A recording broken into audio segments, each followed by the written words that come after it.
శ్రీమాత్రే నమః. సద్గురు జ్యోతిషాలయం 2024 సెప్టెంబర్ ద్వాదశ రాశుల యొక్క ఫలితాన్ని మనం తెలుసుకోబోతున్నాం. ఈ నెల గ్రహాల యొక్క కదలిక ఎలా ఉంది అంటే, సెప్టెంబర్ నెలలో రవి బుధుడు శుక్ర గ్రహాలు రాశులు మారడం జరుగుతుంది. రవి కన్యా రాశిలోను, బుధుడు సింహరాశిలోను, శుక్రుడు తులారాశిలోను సంచారం ప్రారంభించేస్తున్నారు. దీని ద్వారా ద్వాదశ రాశులకి ఎలా ఉండబోతుందో ఒక్కొక్క రాశిగా మనం విశ్లేషించుకుంటాం. జ్యోతిషాస్త్రరీత్యా ద్వాదశ రాశుల్లో 7వ రాశి అయినటువంటి తులారాశి మిత్రులారా, మీరు చిత్తా నక్షత్రం 3, 4 పాదములు, స్వాతి నక్షత్రం 1, 2, 3, 4 పాదములు, విశాఖ నక్షత్రం 1, 2, 3 పాదాలకు జన్మించిన మీరు తులారాశి వారిగా పరిగణించబడుతున్నారు. ఈ సెప్టెంబర్ నెల మీకు శుభాశుభ ఫలితాలు ఎలా ఉన్నాయంటే, గత కొన్ని నెలలుగా మానసికంగా, సామాజికంగా, శారీరకంగా క్షోభ అనుభవిస్తున్నటువంటి మీకు కాస్త ఉపశమనం అని చెప్పచ్చు ఈ యొక్క తులారాశి వారికి.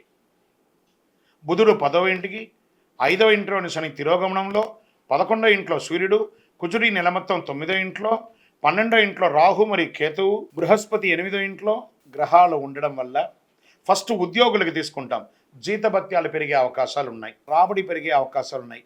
లీగల్గా కోర్టు వ్యవహారాలు ఏమైనా ఉంటే ఒక కొలిక్కి వచ్చే అవకాశాలు ఉంటాయి. చేతిలో డబ్బులు నిలబడి పరిస్థితి ఏర్పడుతుంది, మధ్యలో వస్తుంది పోతుంది. వైద్య ఖర్చులు కూడా పెరిగే అవకాశాలు ఉన్నాయి. నేను ఇదేదో మిమ్మల్ని బాధ పెట్టాలనో కష్టపెట్టాలనో కాదు, గ్రహాల యొక్క కదలిక ద్వారా జరిగే, నేను ఆ గ్రహ లెక్క ద్వారానే చెప్తున్నాను. తులారాశి మిత్రులారా, ఈ నెల కాస్త జాగ్రత్తగా ఉండాలి. మీరు తప్పదు. ఆస్తి వ్యవహారాల్లో రాజీ మార్గంలో పరిష్కరించుకోండి. వ్యాపారంలో కొన్ని ఆర్థిక సమస్యలు, డెట్స్ మీకు ఇచ్చిన వాళ్ళు ప్రెషర్ ఇచ్చే అవకాశాలు ఎక్కువ ఉన్నాయి. ఆర్థిక లావాదేవీల మధ్యలో చాలా లీగల్ ఇష్యూస్ వచ్చే అవకాశాలు ఉంటే జాగ్రత్త. నిరుద్యోగులకి వెయిట్ చేయండి, మాస ద్వితీయంలో అవకాశాలు వస్తున్నాయి. కుటుంబ జీవితంలో భార్యాభర్తల మధ్య నెల ప్రారంభంలో సఖ్యత లోపం అవుతుంది. ఈ విషయం తెలిసిన తర్వాత కూడా మీరు సఖ్యత లోపం చేసుకోకూడదు, రాజీ ధోరణి అవలంబించండి. సమాజంలో గౌరవ మర్యాదలు పెరగడానికి మీరు చాలా ప్రయత్నం చేయాలి. ధన ప్రవాహం మాస ద్వితీయంలో గణనీయంగా పెరుగుతుంది. కుటుంబంలో సంతోషం పెరుగుతుంది. భార్యాభర్తల మధ్య అన్యోన్యత పెరుగుతుంది. మాస ద్వితీయంలో శత్రువుల వేధింపు కాస్త నెల మొత్తంలో అధికం ఉంటుందండి, తప్పదు. పరోక్షంగా కూడా మిమ్మల్ని ఇబ్బంది పెట్టే అవకాశాలు ఉన్నాయి. మీ ఖరీదైనటువంటి నగలు, వస్తువులు అవన్నీ కూడా జాగ్రత్తగా ఉంచుకోండి.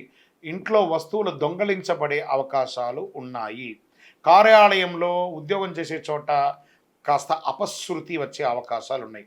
మీ మీద నిందలు పడే అవకాశాలు ఉన్నాయి. కొంతమందికి ఉద్యోగం తొలగిపోయే అవకాశాలు కూడా ఉన్నాయి. అలా చెప్పడానికి బాధపడుతున్నాను, కానీ తప్పదు, ప్రయత్నం చేయండి. అక్కడ అలా పోకుండా ఉండడానికి మీరు ఏమేమి మార్గాలు ఉన్నాయో తీసుకోండి. వ్యాపారంలో పురోగతి మాస ద్వితీయంలో ఉంటుంది. మీ యొక్క పోటీదారులు చాలా ఇబ్బంది పెట్టే అవకాశాలు ఉన్నాయి. ప్రభుత్వం నుంచి కూడా మీకు స్ట్రెస్, మీరు ఏదో పర్మిషన్స్ కోసం పెట్టిన లెటర్స్ కానీ లేకపోతే ఇంకోటైనా ఏదైనా ఉంటే కూడా అది కూడా కాస్త జాప్యం అయ్యే అవకాశాలు బాగా ఉన్నాయి.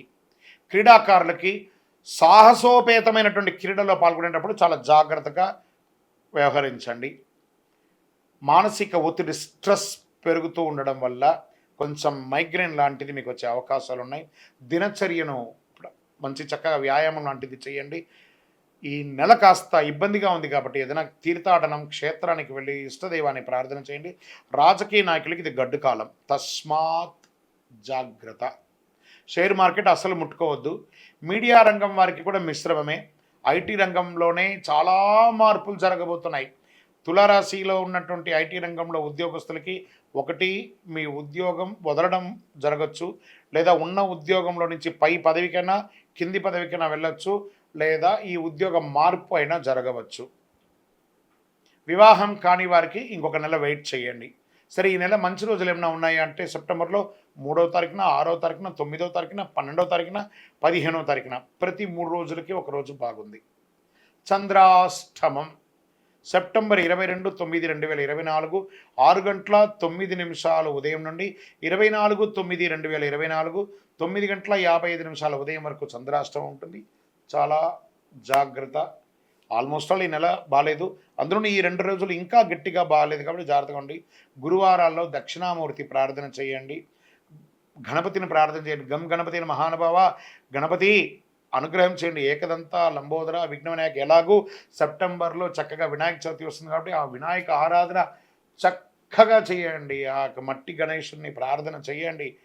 అన్ని రకాలుగా బాగుంటుంది. ఆరోగ్యం పట్ల జాగ్రత్త వహించాలి. వాహనం నడిపేటప్పుడు జాగ్రత్త జాగ్రత్త జాగ్రత్త. మళ్ళీ తులారాశి మిత్రులారా, ఈ నెల జాగ్రత్త.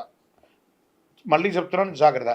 మీ యొక్క కొంచెం ఈ ఇబ్బందులన్నీ తొలగడానికి ఏం చేయాలంటే మీ యొక్క ఇష్టదైవ ప్రార్థన చేయండి. మీ యొక్క కులదైవం యొక్క దేవాలయంలో వెళ్ళి మీ వయసు ఎంత ఉందో అన్ని దీపాలు వెలిగించండి.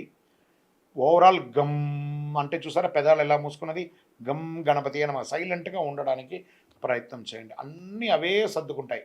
సైలెంటే ప్రతిదానికి కూడా సమాధానం. అధైర్యపడక్కర్లేదు. రానున్న రోజులన్నీ మీవే.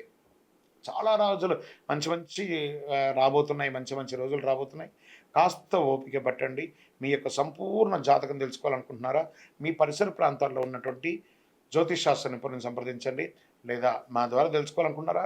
ఈ కింద కనబడుతున్న నంబర్కి మీ date of birth, time of birth, place of birth WhatsApp చేయండి. కాల్ చేయకండి, మేము మీకు రిప్లై ఇస్తాము.